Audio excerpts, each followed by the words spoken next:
routine. What do you do when you wake up in the morning? I mean, I get out of bed. Yeah. I brush my teeth. Yeah.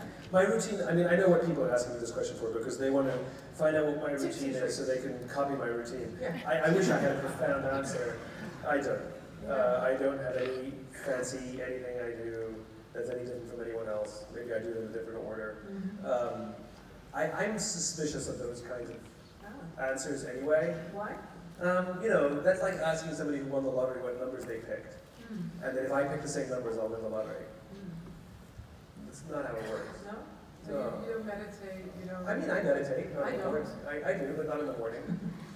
No, I do. I have a meditation practice for sure, yeah. And there are things that I do. The problem is I go in and out of things. You know, I'm very good for a while, and then I fall out of it, and then I get back into it. So I think we have to remember that there are different personality types. Yeah. And there's no one personality type that's better than another. And so, you know, mine is a little more, I'm much more of a creative mind. I'm more frenetic. I'm a little more chaotic and random. And so when you ask me a routine, it's really funny, because I don't have any routine. But do you have rules? Because you also say that if you're a good leader, should be healthy, you know, should eat healthy, should exercise. Yeah. For example, what do you do to be a good leader in that sense? I mean, so leadership is a practice. I don't believe that anyone is an expert in leadership. We're all students. And some of us are more advanced students than others, but it's something that is ongoing. It's literally a practice, and that you have to show up and try and be a better leader every single day. Yeah. And so every leader that I admire, and some of them have achieved amazing things. I mean, you're hearing from some of them today. Yeah.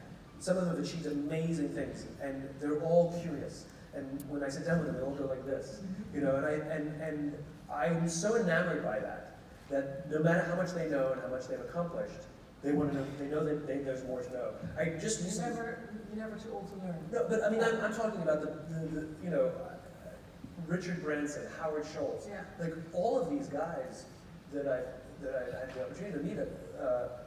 They're all insatiably curious, and they all know that whatever they've done, they know there's so much more they don't know. And the ones I'm suspicious of are the ones that go, I think I know what I'm doing. I think. So you don't know what you're doing. No, I'm learning as I'm going, as we all are. And I think the big mistake that people make about me is that my organization runs flawlessly. It doesn't. My organization has all the same problems as every other organization. We make mistakes. We make stupid decisions. We make short-term decisions. We have employee things. The thing that I pride myself on is how we address those problems. That we err on the side of patience. We err on the side of empathy. And we work very, very hard to practice the things that I write about and speak about. Yeah. But the problems are all the same. Yeah. It's how we address those problems that I think is where the practice of leadership comes in. And you personally, what do you do to be a good leader in the sense of health and exercise, sleep? Or you travel so much. You're probably in a different time zone every few days. So you don't want to give any tips? Yeah, I can tell you some of the things that I've learned along the way. I've learned to schedule personal time. Okay. So I became a slave to my schedule, and things that were personal became flexible, right? So if I wanted to go to the gym, and somebody said, can I have a meeting, I would cancel going to the gym, because it's no big deal. Yeah. And what ended up happening, I got sick all the time. And so I learned to schedule and be very respectful of that schedule of things that matter to me personally. So for example, I'll go to the gym in the middle of the day. There it is in my calendar, Simon's workout. And when somebody calls and says we'd like to get together with him, I will say, anybody will say, because they can see my calendar, I'm sorry, he's busy. Yeah. They don't have to know what I'm doing. Yeah. And sometimes I'll put a block of time, I'll put 3 hours or 4 hours that just says, do not book anything. Yeah. And I make that time my own time. I can watch a movie, I can go for a walk, I can do whatever I want. It's my time. And I said, it's really important. Time it's really important for me. And I think one of the things we forget is that creativity doesn't happen. You can't say, okay, be creative now. I wish. You know? It happens in the shower. That's right. That's exactly right. It happens when you go for a run, or in the car, or when you're in the shower. It happens at these weird times, but it's not an accident when it happens. Because here's how the brain works, which is really fascinating, which is the conscious brain. The part of our brain that is responsible for thinking, that is our expertise in something, that we weigh the pros and cons, and we think through the problem, that part of our brain has access to the equivalent of about 2 feet. What's that in meters? Less than a meter. Okay, yeah. Less than a meter of information around us. Our subconscious brains, which are responsible for all of those gut things, gut decisions, our subconscious brains have access to the equivalent of 11 acres of information. Wow. In other words, every conversation, every book you've read, every movie you've seen gets filed away somewhere, but you just don't have conscious access to it. But it's there. And so the value of the brainstorming is not to solve the problem, it's to ask the question. The value of asking the question is because your mind isn't going to think about everything. Well, ruminate about everything. It'll only ruminate about things that are problems in our lives or questions that have been asked. And that's why the question gets asked a week later in the shower, you're like, that's it, I've got it. It's because the mind is still working on it. And you need to give your mind And so you need to give your mind time to float. Go for a run, get in the shower, go for a walk. You need time, go to a museum. Your mind needs time to float. And the problem is we keep filling up all of the empty space. With meetings. With meetings or with our cell phones. Yeah. So when you're walking from your house to the bus, when you're sitting on the bus, all the gaps that we're not actually at work, where we could just be. Who recognizes this? During this, I mean, it'll happen here. Let's leave the lights up. Who recognizes this? Here, I know exactly what's going to happen at these events, right? Because I see it all the time, right? You're all here, you're all wonderful and engaged with whoever's on the stage, and as soon as there's a break, you're going to all check in. I see people all the time grazing. They just walk in circles, grazing. Not all of you, but some of you, right? And the opportunities are being missed all over the place. Number one, if you're checking in with work, you're basically telling your people, I don't trust you, right? You're telling them, I can't take one day off to go do some personal enrichment and trust that you guys can't run the thing without me. I'll check in every email and wait. I like green, you know? Nothing undermines trust more than your need to feel like you have to respond to everything. Number two, you're not meeting each other. The greatest value of this event is not me, it's each other. Because I know one thing for sure, all of you were willing to sacrifice time and money to be here because you wanted to hear a certain message that you believed in. Which means we know one thing about this entire audience. There's a common share of values and beliefs. More than just some general business industry thing that you might go to. Which means all the people here are potential friends and supporters in hard times. You could meet someone here that in a hard time you can call them up and say, I'm struggling. And they'll say, don't worry, I got your back. But you're missing the opportunity to meet new people who share your values. And then, of course, the best one is just letting your mind wander. Those conversations where ideas can happen is the best thing in the world. So I guess that's a... Throw away the iPhone. There you go. No, throw it away. It's a joke. It's just balance it. It's a joke. So I guess that answers the question. Yeah, absolutely. No, I'll use that answer from now on. It's a better answer. You talked about what you need for an infinite mindset, your latest book. But what is the hardest part in achieving an infinite mindset? Advance a just cause, build trusting teams, study your worthy rival, prepare for existential flexibility, or demonstrate the courage to lead. Which one is the hardest one to achieve? Which is the hardest thing to achieve in friendship? Is it remembering their birthday? Is it having the energy to help them when you don't want to go out? Is it sitting there and listening to their problems when you have your own problems? It depends. I mean, exactly. Yeah. There's no one thing. It's circumstantial and they ebb and flow, and you kind of have to do them all, but you don't have to do them all at the same time. Yeah. It's the same thing. It's a practice. It's a balance. And what is your blind spot as a leader? Oh, that's I don't know. Yes.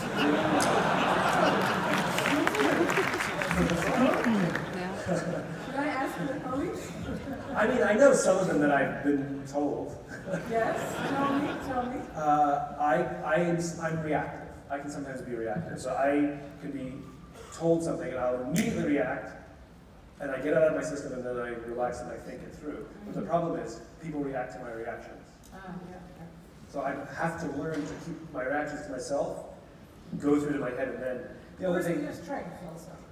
Right. You're probably a very quick thinker. You have no filter. Yeah. Yeah, he likes this. He likes this. Yeah. So I mean, you know, so I think this conversation of strengths and weaknesses or blind spots is actually kind of interesting because since adopting and learning this infinite mindset, I'm moving away from the idea of good, bad, right, wrong, strong, weak, because it's all circumstantial, right? Because we're also used to like, what are your strengths? What are your weaknesses? Build on your strengths, mitigate your weaknesses. This is how we're taught. But that's not really true, right? Because sometimes you could say self-confidence is a strength. Yeah. But sometimes it's perceived as arrogance. Yeah, it can also be culturally different. And it can also be culturally different, right? Yeah. So self-confidence in America, don't do that in Japan, you know? We're a bit different than America, I think, also. Yeah, so... Don't be too crazy. So it's normal, that's like the Dutch mentality. It's circumstantial, right? So I'll give you a perfect example. For years, I believe that one of my biggest weaknesses is that I'm chronically disorganized. Chronically. And so as a young entrepreneur, when I was just starting, I remember I would go to networking events, and I would meet people that would say, Simon, we'd love to work with you. You know, here's my business card. You know, get in touch. And if I was a good entrepreneur, if I was organized, I would be literally emailing them in the taxi on the way home, or definitely calling them the next day and setting up a meeting. Like many of the people who I know who did that. But I would lose their business card from the minute I took it to the minute I got in the taxi. And so I didn't. And then 2 weeks later, I would find their business card underneath a pile of something. And then I would call them and be like, hey, remember when we met 2 weeks ago? And they would want to work with me more because they thought I was busy. Okay. This guy must be great. It took him 2 weeks to get back to me. I lose a business card and I'm done. Yeah, so is it good to be disorganized? No. But is it always bad? Yeah. Not really. And you just talked about adaptation on your own theory. If we look back 5 years ago when the why, you know, it took like a big, it went viral, you know, it went big in the book and the TEDx. Was there any, like, what's the most important adaptation you took on your own theory from 5 years ago? I mean, I think the concept of why remains true, and it remains an important part of my life and my professional pursuits. I think the adaptations I've made are the subsequent books that I've written. So I recognize the limitation of why, because it revolves around yourself. It revolves around my why or my company's why. But then I wrote Leaders Eat Last, which is a much more inclusive message about the team. And it's about how you take a why and you build a trusting team around it. You build this circle of safety. But then I recognized that that's not enough either. And that's where the infinite game came in. Because I'm out here preaching the why and talking about trusting teams and circles of safety. And all of these very successful executives would tell me that I don't understand business. They kept saying that I was a crazy idealist, and it sounds great on paper, but it doesn't work in the real world. Do you agree with that? Well, this was with the power of the infinite game. Because I think a lot of people have this pit in their stomach. A lot of people who go to work who have this sense that this is not the way to run a business. I don't feel joy at work, and I don't think my boss, but they make much more money than me. They're much more powerful than me. They're smarter than me. I guess they know better than me. And so we suppress that uncomfortable feeling and we just go to work every day. And it turns out that pit in many of our stomachs that we have, that I share, is well-founded. Because this is what the infinite game revealed to me, which is business is an infinite game and they're playing with a finite mindset. It's not that I don't understand business.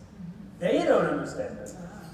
And it was incredibly empowering to recognize that the stuff that I was talking about, that other people share this belief that we should start with why, we should build trusting teams, we should have circles of safety, like we're right. And this whole idea of being, prioritizing the shareholder, or being competitive, or putting numbers first, like it's actually bad for business. And it's bad for us, it's bad for people. So the infinite game was a profound shift for me. It's like it's a constant adaptation. Yeah, so every next book, basically. Yeah, as I continue to stumble and struggle, the solutions I find become the books. And But is there anything, if we go back to the why, because that's where it all started, you know, finding your why and the purpose, why you do stuff. I think everybody here knows what I'm talking about, right? Everybody's seen the TEDx. Who hasn't seen it? Oh, that's not fair.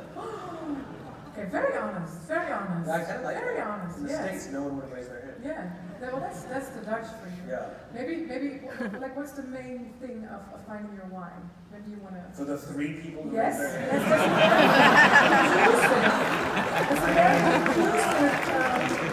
Let's play to the. They can go watch it. It's 18 minutes. Okay. I'm just being Dutch. Okay. Very direct. But what do you think is the most important thing you adapted in your why? Do you think back like, okay, I was wrong in this first book, or how does that work for you? No. No? All of the work is built on previous work. Yeah. So just because I changed the color of the paint of my house doesn't mean the foundations are wrong. Yeah. You know, the why is the foundation. It is an origin story. Yeah. So the first step is still the first step. I still believe in it. You know, would I change some of the case studies? Sure. Would I adapt a little bit of the language? Yes. Have I found? I think, you know, a book is an incomplete work, and the minute I publish it, I go, it's finite. oh, I wish exactly. It's a finite the beginning, middle, and end. And every book I've written, literally, I was like, damn it, I forgot this thing. Like that wonderful Starbucks case of how that's not in the book because I forgot to put it in. It was on a piece of scrap that I should. I just forgot. You know. Another question. We talked with some people who are here in the audience as a preparation of what they want to know. We collected a few questions. Okay. And one of them is, there are cases in companies where there's 2 sorts of leaders. You know, it's split, the leadership team. There's a leader who's more responsible for the people, so taking care of the team. And there's like a content leader responsible for the goals. Yeah. You know, what's your view on this? Yeah, I think good organizations have balance. You know. So it's not a problem if there's 2 captains, 2 leaders. Well, they're not equal. Oh. That's the problem. They're not equal. There has to be a bias. So I talk about will and resources, right? So one leader, you know, is more the visionary, more responsible for the inspiration, the will of the people, right? And one is more responsible for the resources, ensuring that we're getting results. We're getting results. Yeah. It's your COO, your CFO, you know, it's your operator. But they're not equal because there will always be circumstances, big and small, that one will have to be sacrificed in order to advance the other, necessarily. And the question is, where's the bias? And there must be a bias towards will over resources. And when I talk about putting people before profit, you know, people get all worried that I think that profit's unimportant. No, there has to be a bias, even if it's 51-49. You know, there has to be a bias, and the will has to be prioritized. The vision has to come first. Because so if you have 2 captains, one is taking care of the team, of the people, and the other one of the results, you say the manager or the leader who's taking care of the team should be the vision. Yeah, the just cause, which is usually the people person, but not always. Yeah, but it's the person who's looking to advance the thing needs the operator. Because I can see the far off distance future, but I can't see the rocks and the trees to get me there. And so I need somebody who's focused with their head down, the operator, to make sure that we can make the short-term steps we need to make to advance the greater good. But there has to be someone navigating. Yes, but so there needs to be like a hierarchy. There has to be a hierarchy. And can't be on the same level. Correct. And then but it is a partnership, it is a team. And the best COOs, the best CFOs that I've ever met, they have this amazing humility where they don't want to be the CEO, but rather they say, I'm really good at what I do, but it inspires me to help advance that. Because if you put an operator without a vision in the visionary position, then all they're going to do is run the company by the numbers. And the company will, at some point, stop. Because a finite mindset has a finite lifespan. Yeah. I see. And finding your why. Okay, maybe everybody knows this. Who wants to know, because my question is, what are the practical steps at finding your why? Is anybody interested in this question? Read the book. Okay, one. We're going to do this democratically now. I've got a great book for you. It's so It's called okay, this is nice. Find Your I Why. think I'm going to raise hands with every question I have. No, but then I'm so sorry. then I won't ask this question. Another practical example. I think maybe a lot of people who are in this audience are leaders in middle management or top management. If you found your why as a leader and you have an infinite mindset, how do you communicate this to your team? How do you do this? It's such a good question. It takes tremendous practice and trial and error. And there are some things you can learn, starting with why. Yeah. I mean, it matters. Yeah. But the biggest.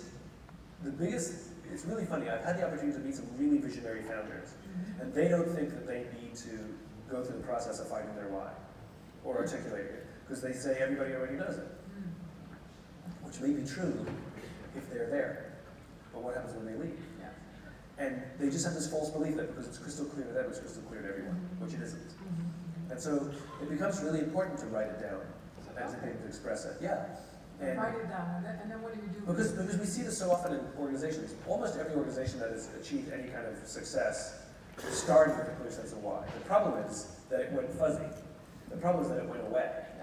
And unless there's like Microsoft, Bill Gates had a amazing why to help people be more productive. And Steve Ballmer broke it. And thank goodness for Satya Nadella, because otherwise Microsoft probably wouldn't survive. We saw this with Walmart. Sam Walton had an amazing vision about empowering the average working. So, okay, so write it down, but then you've written it down, and then it's somewhere in a closet. What do you do with it? Do you no. When I say write it down, or what? Yeah, when I say write it down, I mean write it down and share it and express it. I think writing a vision statement is important, and a vision statement should never mention your product or your service, and it should never mention any kind of goals. So like to be the #1 provider of X is not a vision, because it's not like everybody feels like they can contribute to that, and it's certainly not inspiring for anybody. But in a more another example, do you need to have if you're a leader? Okay, so you write down your why, but does every employee has to believe this is the purpose? This is why we do things. Do you have how far do you have to go? Everyone. Yeah. Of course, everyone is a human being, and everyone should feel like they have the opportunity to contribute to something bigger than themselves. There's a wonderful story from the Saturn V rocket program where a journalist was walking around Cape Canaveral and saw somebody with a NASA badge and said, "Can I just interview you for this story I'm writing?" And he said, "So what's all this? What are you doing? What are you contributing to?" And we talked about the power of going to the moon and how proud he was to be a part of this. And at the end of the interview, the journalist said, "What's your job?" He said, "I'm the janitor." And it's an amazing thing to visit a company where the receptionist feels as much a part of the cause as the engineer, but we all play different roles. And I think it's very important for a leader, an executive, a manager, a boss, whatever word you want to use, to remind people of their real value, not their generic value. Not like you're helping contribute to something, but rather you're helping make, I can't remember which company it was. They gave their receptionist a business card, and it said, Chief of First Impressions. It's true. I like that. And is it the same thing for the infinite mindset? That's like a bigger thing. Well, an infinite mindset is about recognizing that all the pieces matter, and if there are cracks in a dam, those cracks eventually spread. And it's recognizing that everybody has a role to play, and that everybody needs to play their role effectively. And so the infinite mindset is this game of constant improvement, and recognizing and trusting teams that everybody matters. And if you go up in the hierarchy, if you're in middle management, how do you, if you find your why, and you know why you're doing this, and you know why you lead this team, and what you want to accomplish, but your leaders, your superiors, they don't agree. I get this question every single time I speak. Why? The people say, suppose you're in middle management, hypothetically, and the boss, has his head up his ass, He's a total finite player. You know, what are you supposed to do? And the answer is you cannot influence the people you cannot influence, right? We can only influence ourselves. And so the answer is, you know, sending them an anonymous book is not going to solve the problem. Feel free to try, it just won't.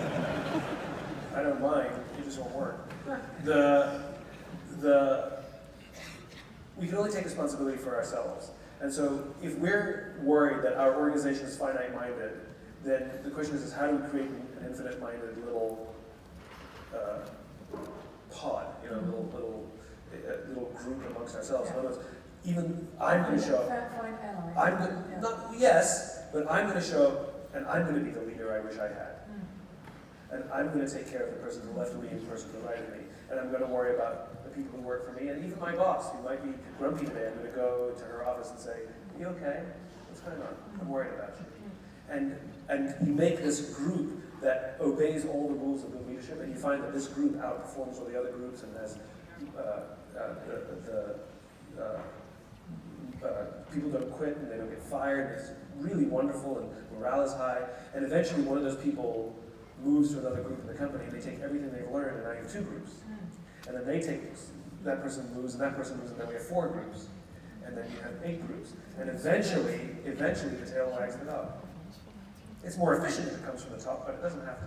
Yeah, and maybe it doesn't. And the infinite mindset, correct. Otherwise you can get the question. Correct, and the infinite mindset means that I don't know how long it's going to take, but if I do this, eventually we will help the organization completely change. Yeah. Something's going on with the mindset. Okay. In Holland, a big thing is diversity. So you need to have diverse teams, even in my work of field in journalism, you know, diversity in terms of gender, race, education. I didn't read anything in the book of Infinite Game about diversity, but what is your take on this? Is this necessary to have an infinite mindset? Yeah, of course. Yeah. Of course. I mean, diversity, I think, plays into the sense of worthy rivalry. You know, people with different backgrounds, different upbringings, you know, bring to the table a different perspective, a different way of seeing the problem, a different way of offering a solution. As long as we share some basic common values and we share in the cause, you know, having people who have all the same backgrounds and all the same upbringing is going to get all the same answers. So, yeah, I think diversity, of course, is absolutely essential. Another example, because you also talk about trusting teams, right? That you need to have trust in a team. I sometimes am a leader also for a program that I'm making, and vulnerability is necessary. You know, you want to know how are you, and they ask me how I am. But the thing is, I sometimes struggle with how much do you tell them if they think, oh my God, she's in a lot of trouble at the moment in her personal life. You know, as a leader, you don't want to. Do you spill everything, or are you a bit reserved in how much you give to, how much you share with your team? Depends on the relationship with the team. I mean, you don't go on a first date and tell them everything either. Well, I mean, it's really who you are. They better know how you are, right? You don't have to tell them everything on day 1. Like, there's something to be said for, you know, the journey and getting to know someone. You know, and I think we've made this mistake in this modern day and age where we confuse. Esther Perel talks about this. You know, where we confuse vulnerability with sharing everything. They're not the same thing. And but then I guess your answer is no. Don't share everything. Be a bit reserved. No, the answer is it depends. So I'll give you a good example. I'll give you an example. So when I was when I had a job a long time ago, before this whole white stuff started, I was a young leader. I had one direct report, Cynthia Carvalho. She was wonderful. And I believed in letting her sit in on as many meetings or phone calls as I could get her into so she could learn. There was a few that she couldn't, because I remember being excluded from meetings, and I was like, well, how do I learn? So I'd let her sit in as much as possible. And it was a senior conference call with the client. And this was all senior people sitting around the conference table with the, you know, the speakerphone in the middle, and Cynthia sitting off on the side, just listening and learning. And it was a very frustrating call, and it did not go well. And when we hung up, I just, out of frustration, just unleashed. I was so angry and frustrated with this client, and I just vented. And I didn't mind venting amongst my peers, because we go behind closed doors, we vent each other all the time. But I turn around and I see young Cynthia there, and I go, oh shit, you know? And I remember as we walked out of the office, I said to her, I'm so sorry. I said, you should not have seen any of that. I really apologize. And she said, no, I'm so glad you did. Because she said, I've been struggling on this client. And I always see you thinking, saying everything's great and always being brave, and I thought it was me. I thought there was something wrong with me. And so when I saw you're equally as frustrated as me, it made me realize it's not me. So thank you for that. So sometimes venting our frustration, or at least speaking our frustration, allows people, because if it's always chipper and always happy, and they're not happy and they're frustrated with the work, then what happens if they start internalizing it? Then we have bigger problems. So I learned the lesson that being vulnerable and sharing how I actually felt about this client, not doing it constantly, because then I'll completely destroy any kinds of optimism that we have. But to every now and then say, yeah, I'm struggling with this too, was hugely valuable. Hugely valuable. So I do believe in being vulnerable. I see I can't see that clock actually. Do we have any more time then? We do. 1 minute, okay. This must be the best question, right? You gave a very big, a speech on millennials a while ago, which went viral. Yes. Oh yeah, an interview. Yes. In a certain way, if you, at least in Holland, this infinite mindset is kind of a contradiction to how it is organized in the Netherlands, how the workforce is organized. Because people are working as freelancers. They're much more short-term contracts. There's a lot of uncertainty with pensions, especially for the millennial generation. They're not able to buy houses because they don't have fixed contracts. Is there any infinite hope for millennials, according to you?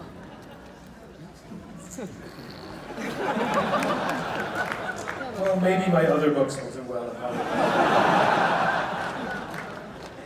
Look, the infinite game is not the absence of finite games. That's not what it is. It's the context within which the finite games exist. So it doesn't matter if you're a freelancer, if you have a full-time job. It's irrelevant.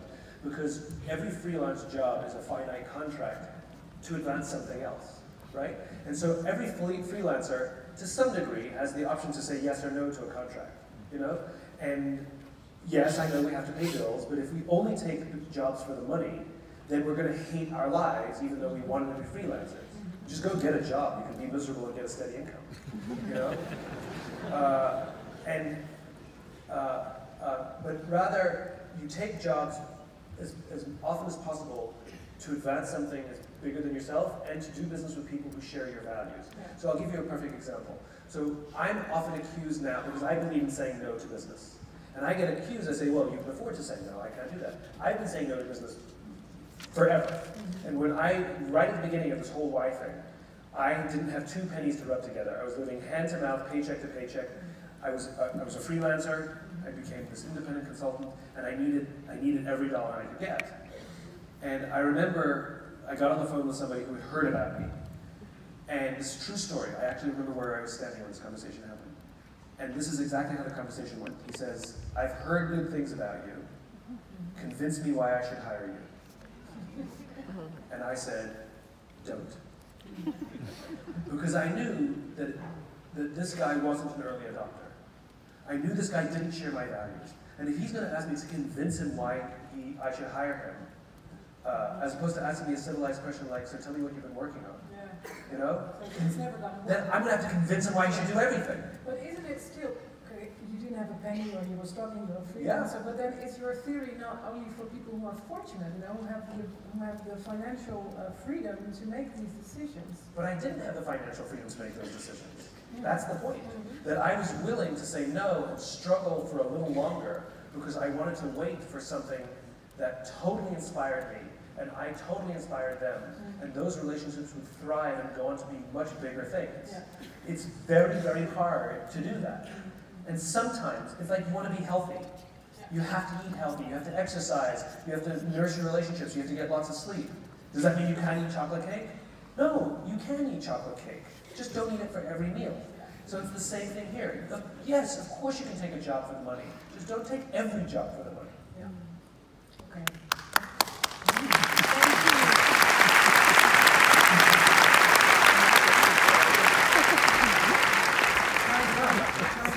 Time's up. Ronnie is already standing here. What is Q&A? I have a... We're going to do Q&A. I love it. Yeah? Yeah. That's my We're going to favorite. help you. Okay. Ronnie, do you want to take the floor? Yeah, I want to take the floor. Shall we start with the first question then? Because I have a wonderful thing, which is my favorite device. It's called a catchbox. I never do gigs without it. And so if there's somebody in the middle now, we have a solution. There's a microphone in it. But maybe, and you were talking about the group of people that we invited before this event to help thinking with us. What are good questions to ask to Simon? And maybe it's Patrick de Kok, is he in the house? Hey, close to me. Do you know your question? Yes? Then, hey, shall we try this one out? Okay, there you go. Oh, a nice thing. Is it working? Of course it is working. Hey. Hi, Simon. The question I would like to ask is, how can we help or how can we inspire others who are most likely not familiar with your work to do a discovery of their own why, to see value in living by your own why? Oh, that's very nice of you. Thank you. So, my friend George Flynn, he was a 3-star general in the Marine Corps, a remarkable leader. He says the first criterion to being a leader is you have to want to be one. We can't force people to be leaders, and we can't force people to find their why. They have to want it.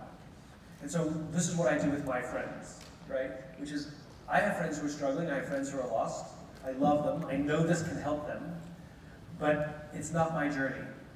And so I tell them, if you ever want to find your why, the answer is always yes, but you have to ask. I will never tell you you have to do it, and I will never sit down and convince you, and I will never walk you through the steps of all the advantages you're going to get. It's here. If you want me to explain about it, I will, but I'm never going to tell you you have to. When you're ready, you ask me, and the answer will be yes. And I think that's important. I think what's important for us is to preach, and invite people, but they have to come at their own time. Even in really, really, really well-led organizations, not everyone buys into it. And so we have to allow people to come at their own time. But our responsibility is to preach and offer invitations, but not convince, and certainly not force anybody. I believe all these things should be voluntary. Thank you very much. You're welcome. Yeah, Danielle is Danielle van Veen in the audience, also one of the people who at the back. I love it. There we go. I come to you. Does he fall? Does he fall? No, he doesn't.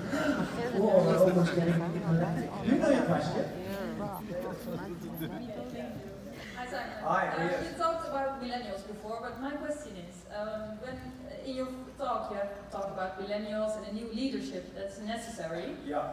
What do you think if the millennials, the new generation, will reach the top? Do you think organizations will change and there will be more purpose-driven leaders? Or do you think with the boardroom dynamics and the culture in organizations that they will go on and play the finite game? I mean, who knows? You know, the leaders today that are screwing everything up, you know, the baby boomers, they were the hippies. So, you know, free love became not so free. So people change as they grow up, for better and for worse. So I don't know, but I hope that this groundswell, this movement that we're talking about, and this younger generation, Gen Z, they're wonderful because they're activists. You know, when Gen Y were younger, when Gen Y were the age of Gen Z now, when millennials were younger, there was a lot of tweeting discontent and driving the conversation. That's how they talked about these things. And this youngest generation, Gen Z, they're activists. Greta Thunberg. They don't just tweet discontent. They organize a rally. They take a strike from school. I think they're wonderful because there's action. Because what they recognize is that Twitter doesn't change anything. People change things. People still have to show up. Yes, Tahrir Square was amazing in Egypt, and Twitter helped, but the people still showed up. You know? Twitter didn't oust Mubarak. The people ousted Mubarak.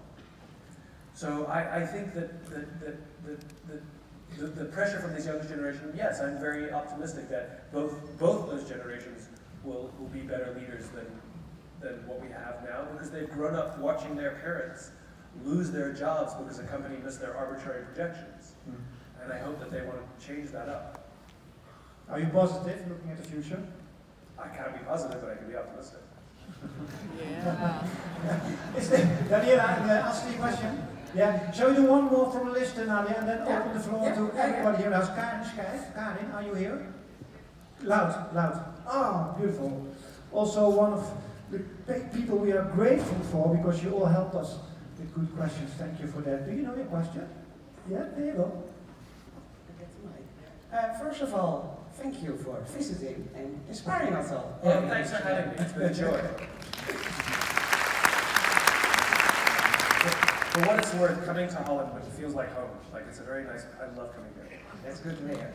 My question is, can the purpose be kept in a metric? The traditional metrics will reflect purpose over time. So having purpose or being purpose-led is not the absence of metrics, but it's prioritizing the purpose before the metrics.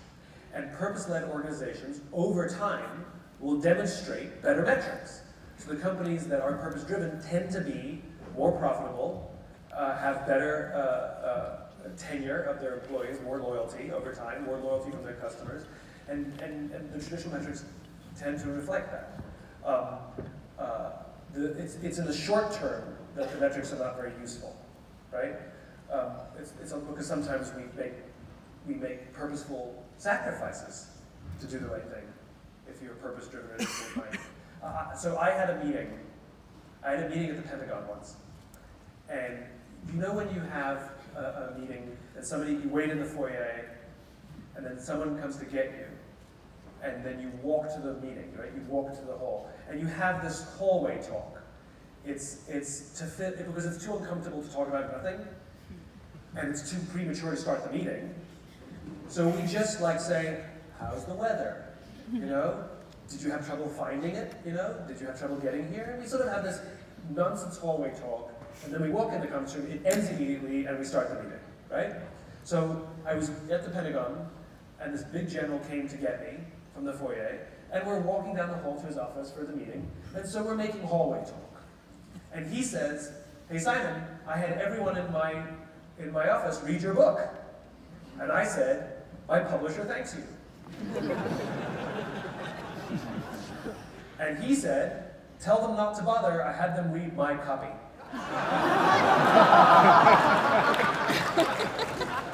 Total book sales, 1.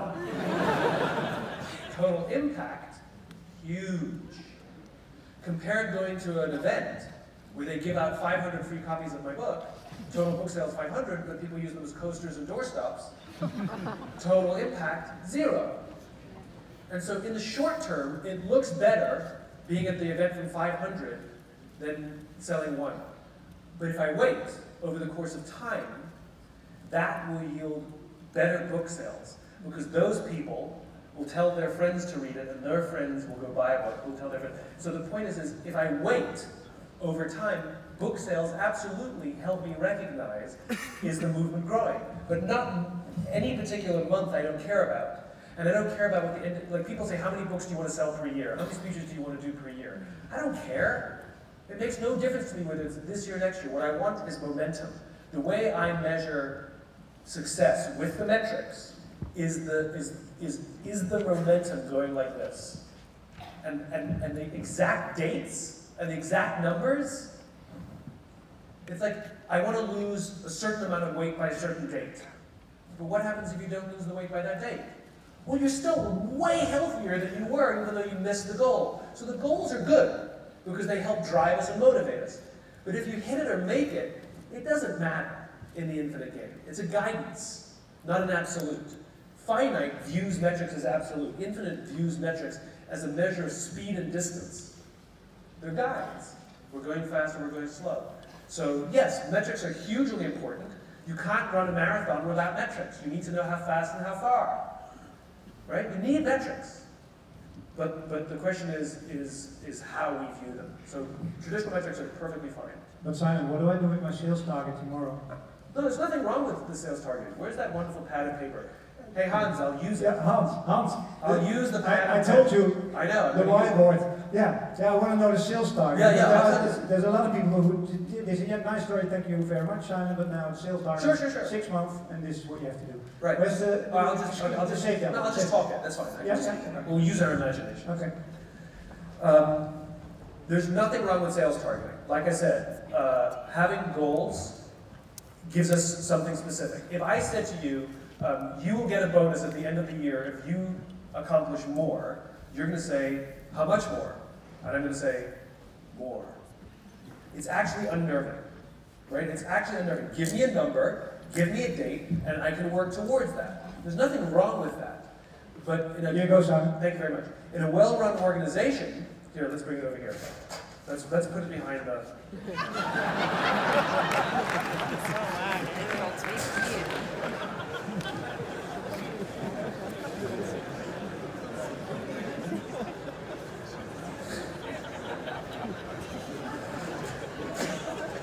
Yeah. That makes it up. So there's nothing wrong with targets. Just like I said, if you say I want to lose a certain amount of weight by a certain date, like that's actually very helpful that I want to lose weight, right? Like I want to lose 5 kilos by X date, you can do that, right? The question is how we get there. I don't have a problem with the metric. So this is a traditional model, right? I need everybody in the company to hit this number, or I need your team to hit this number by the end of the year. And it's usually annual because that's when we pay taxes, right? Because if we pay taxes every 18 months, the targets will be 18 months, right? So here's one team. Team 1, performance is like this. Morale is like this. Like when we're doing well, everybody's happy. When we're doing badly, everybody's bad and sad. People are quitting, people are getting fired. There's layoffs, one quarter because we missed the numbers. And at the end of the year, we have a hard promotion, and we hit the number on the date. And that leader and that team is given a bonus, right? Which sends a message to the rest of the company, if this is how you do business, you'll do very well here. Then there's another team that's really well led. Morale is really good all the time. No one quits, no one's getting laid off, no one gets fired. Everything's great, same target. They love each other. You ask the people, they all love their jobs, right? And at the end of 12 months, they miss the target. We give that team and that leader nothing. So basically what we're saying is, if you run your business this way, you won't do well at this company. I don't have a problem with the target, because clearly this team is going to hit the target in 14 months. But they missed the arbitrary date and they missed the arbitrary projection. And so we have to consider not just if they make it, but how they make it. And this team should get should be respected more than this team. Because this is good, steady growth. This is what keeps companies healthy. This is dangerous. It looks good on paper, but it's destroying the people and it's destroying the culture, and it just can't last. So I don't have any problem with targets, and that's not a problem. But the problem is, are they absolutes, and are we considering the manner in which we achieve our goals? Yeah. Other questions? Ooh. Yes, Dave. And hold it close to your mouth, otherwise people can't hear it. Okay. Yep. Yes. So it's kind of funny because I had exactly the same question as the lady over there, and and I love your answer, but still I really want to walk away today with which metrics should we then be adding as of tomorrow next to the metrics that we have right now. I like the question of what metrics are we adding. That's very interesting. So performance metrics, as we've already agreed, are perfectly valid over time. So what metrics are missing, right? So I had opportunity to meet with somebody from the SEAL teams. And few would debate that the SEALs are one of the highest performing organizations on the planet, right? And I asked them, how do you choose? Like, this is like SEAL Team 6 kind of stuff, right? Like, they take people from the SEALs and they put them in SEAL Team 6. How do you choose? And he says, we look at this is the head of training. This is the head of training who told me this. We look at two metrics, or two axes. We look at performance, and we look at trust. And the way we define those terms is this is performance on the battlefield, and this is how you are off the battlefield. So this is how good you are at your job. Do you make the metrics? Do you make the numbers? Do you get the revenue targets, whatever? But this is the kind of person you are when it's not the meeting, right? So I may trust going to a meeting with you, but I may not want to hang out with you when I'm stuck in an airport. The way they put it is, I trust you with my life, but I don't trust you with my money or my wife. That's how they put it. Clearly, nobody wants this person on their team, a low performer of low trust. Clearly. Clearly, everybody wants this person, the high performer of high trust on their team. Clearly. This is what they learned. This person over here, the high performer of low trust, is a toxic team member, which eventually becomes a toxic leader if we keep promoting them. That's a toxic team member. And they would rather have a medium performer of high trust, sometimes even a low performer of high trust, it's a relative scale, over this person. We have a million metrics in work for performance, and we have negligible to no metrics for trust. So it's not that we don't care about these things, it's we don't know how to recognize these things. We don't know who these people are. And sometimes we do, and we say, why do we let that person be in a team? And we go, their numbers are so good. In other words, we allow these people to stay, even though they're pulling down the performance of everybody else. Now, that doesn't mean we should immediately fire them, right? Just like I don't believe you should immediately fire a low performer. You should coach them and help them get their performance up. If somebody is a low trust, we should coach them. But if they prove to be uncoachable, the cause is bigger than any of us, and so it's time to find some place where you'll be happier, because clearly, if we're not happy, I guarantee you're not happy. So here's the joke. It is unbelievably easy to find these people. Just go to any team and ask, who's the asshole? And they'll all point to the same person. So to answer your question, the thing that we're missing is peer review. We don't have peer reviews. Our bosses tell us how well we're doing, so we're all working for one person's approval. If you have a great boss, great. If you're unlucky and you don't, then you're screwed. Because it's one person's approval that determines my entire career, right? So peer review, I think, should be not the only, but one of, because I think both are important, right? So and it should never be used, it should be used as an evaluation tool. In other words, 360 reviews. So we took 360 reviews, and one of the ways that we did it, we made our own. And I'll tell you how we did it. Which is, we take a team, which is defined by a group of people who work together, not to do with the hierarchy. So it's not just marketing and sales. Like, if you're an engineer and I'm a marketer, and I talk to you every single day, we're on the same team, right? So a team is defined as a group of people who work together on a regular basis, right? We take a team, and every single team member has to take a piece of paper and write, what are my top 3 weaknesses, or places I need the most help, with 3 specific examples. What are my top 3 specific examples of my biggest weaknesses or things I need to improve, and then 3 specific examples of my biggest strengths, or the places that I believe I've grown the most. All of those pieces of paper are collated and shared amongst the whole team. And then we all get together in a room, and one by one, each person gets to start, and they pull out their paper, and the first thing they do is read out their top 3 weaknesses with their examples, and then everyone in the room is allowed to add more. And the only thing they're allowed to say is thank you. No excuses, no explanations, just thank you. And the reason is because we tell them, there's a little speech we give at the beginning, that what we're asking each other to do is really, really uncomfortable. It is really uncomfortable to tell people I work with, sometimes people more senior than me, where they're hurting me, where they suck, right? And they would rather not tell you. But they're gonna tell you because they want to see you grow and become a better version of yourself. So when they give you this information, say thank you. If you have an emotional reaction, anger, it's probably because what they're telling you is true. That's what we tell, that's what we say. And we also say, if they're telling you something that's just wrong, no emotional reaction, you're just thinking, yeah, no. Then ignore it. Say thank you for the feedback and move on. You don't have to, it's not all gospel. It's feedback, right? Then when we're done with the top 3 weaknesses, we do the exact same thing with the top 3 strengths. You read your own, and then anyone at the table can add to it. And what you start to discover is that you are actually having a positive influence in people's lives that you didn't even realize. So it ends on an amazing high. Then, we have to have the ability to coach to those weaknesses and strengths. So it's not over. Now, over the course of the year, we now have data that shows us where you can grow in your weaknesses, grow your strengths, because we want you to get even better, and mitigate your weaknesses, and we're going to coach each other or have outside coaches to help. But we have data now.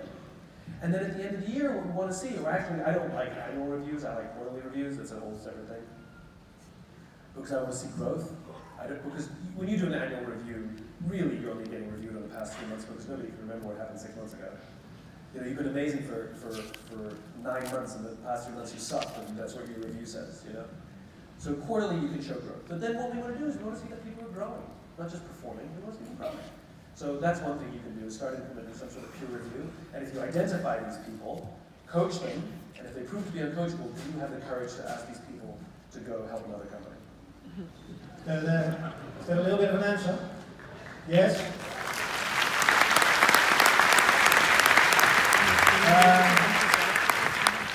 Based on the length of his answers, we still have time. No, that was a joke. One question.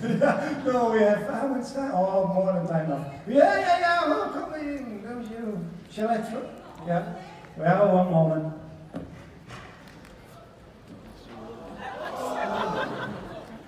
I love this thing. That was pretty good. Yeah, that's good. So I have one question. So my team is responsible for cultural transformation in a company with more than 35,000 people in around 18 countries. And yeah, we are at the moment a bit struggling where to start when we come to mindset change. What's the name of the company? It's T-Systems International. Okay. Part of Deutsche Telekom. Yeah, so do you have that one single advice where we could maybe start with? Yes.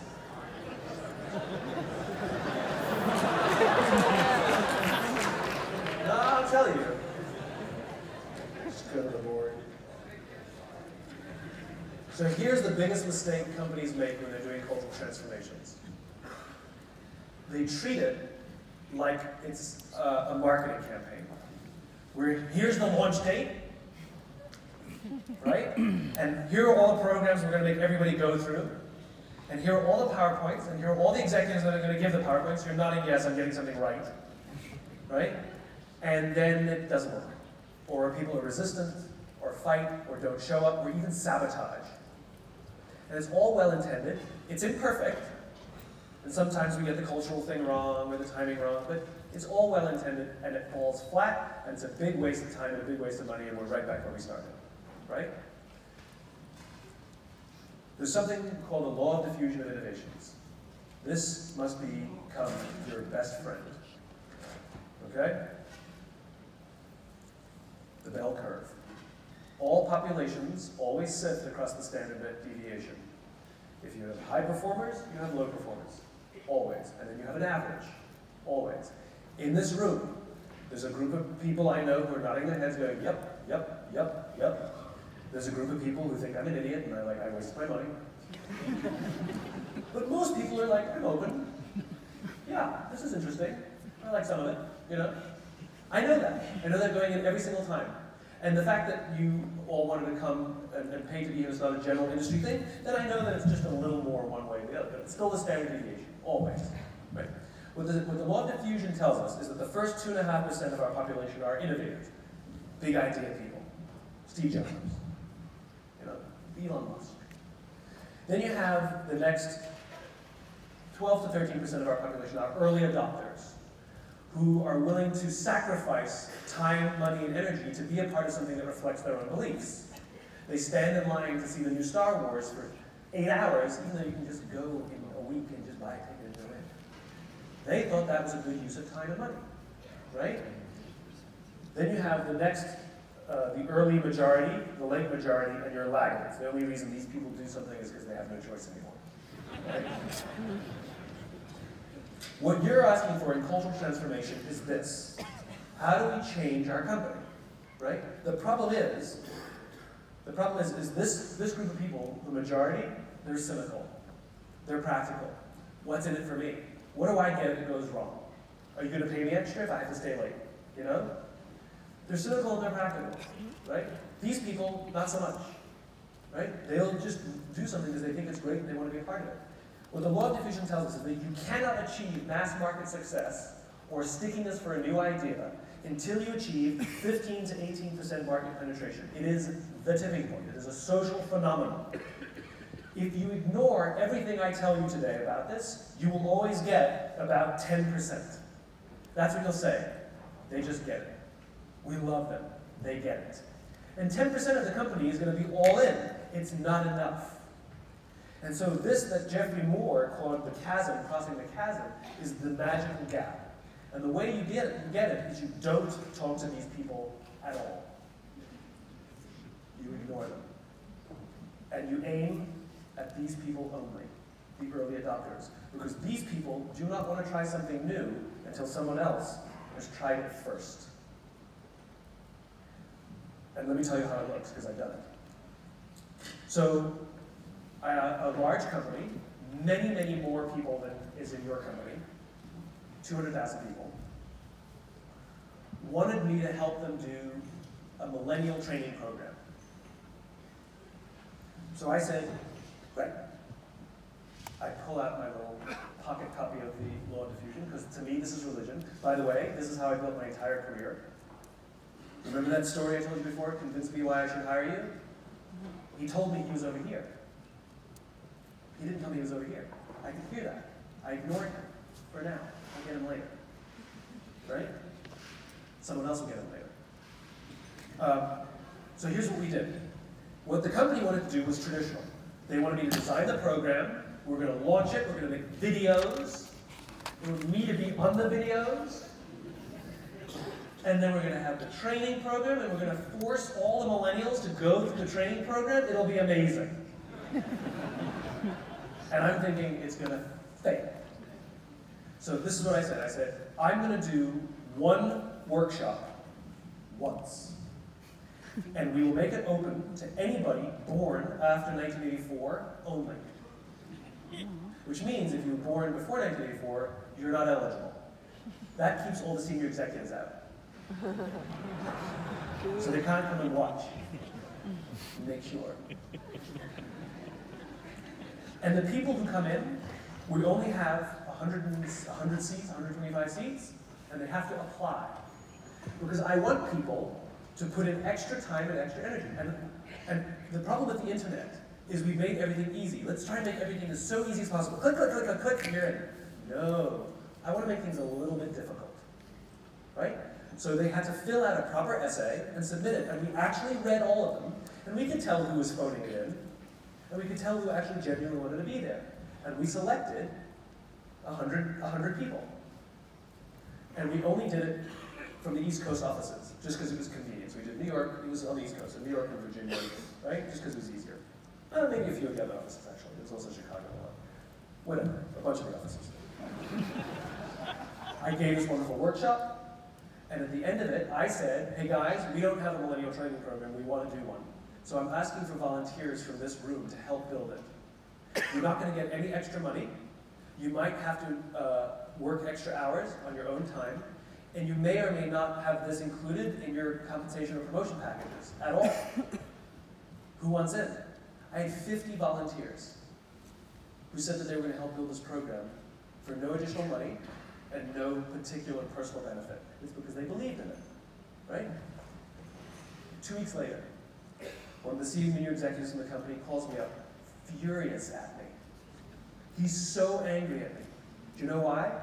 Because leaders from across the entire country were calling up, screaming at him, why don't we get a millennial training program? Why is it only on the East Coast? And I said, congratulations, that's called demand.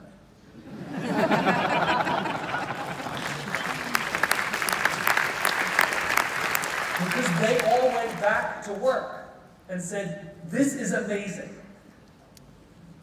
Right? Had I done it the traditional way, those same leaders would have called up and yelled, why do I have to give up my people for an hour and a half every week? I am busy. We don't need this. Would have been the exact same response. So you want to make it slightly difficult, an invitation, voluntary, and invite them to actually help you build it, because then it has a grassroots nature. And so now you're doing things from the top and the bottom. So you have the formal corporate stuff, always voluntary, and the stuff from the bottom coming from them, and you help them and you give them resources, and then you create a scenario where you can check in with them and they can all check in with each other once a month on a conference call and all share best practices so that you can take something that's working in one country and try it in another country, and you will learn from them and you'll give them resources. And in time, I don't know how long, and this is why companies don't like this, it 100% works, I just don't know how long. 1 year, 2 years, 3 years, I don't know. Depends on the company, depends on the size, depends on the culture. I don't know. It 100% works. So if you're comfortable with the fact that it will work, we just don't know when, this is your best friend, your early adopters. And you say, I'm very honest about it. I say, we have this program, we're going to have this cultural transformation, we're going from this to this, values-based, we're looking for a few people who want to volunteer, and 4 people show up. Great. Make it an amazing experience. But make it a little bit difficult. I do this with senior executives. I did a workshop with the top 40, I did a workshop with the top 40 leaders of a major organization. They wanted to do a cultural transformation, so I hosted it as a non-mandatory meeting on Saturday. 25 of them showed up.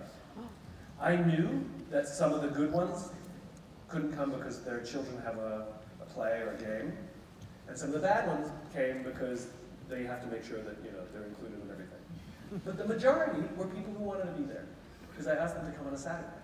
And some of them had to fly in from across the country. And guess what? It was amazing. So make it a little bit difficult. And this, don't read about this. You can just go sit in the bookshop and read Start With Why. It's 1 chapter in there. You don't have to buy the book, just go read the chapter. But this is your baby. This is your baby. I think you just had a private consulting session from Simon Sinek. Congratulations.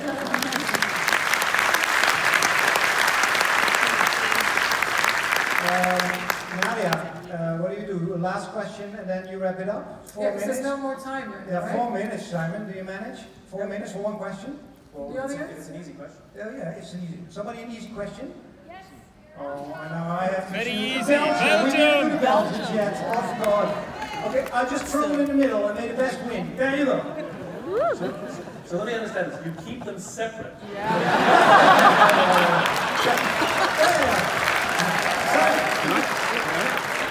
We even made it a separate country. Yeah. Okay, there you go. Simon, I want to wait 4 minutes. I see Mr. Boss will go on tickets. Do you mind if I pop down and see you Simon Burke? Yes, but let's do it at the end so we don't take time away from questions. Oh, yeah. Who wants that question? Cheers. No. Yeah, I'm sorry, you were speaking about the trusting people and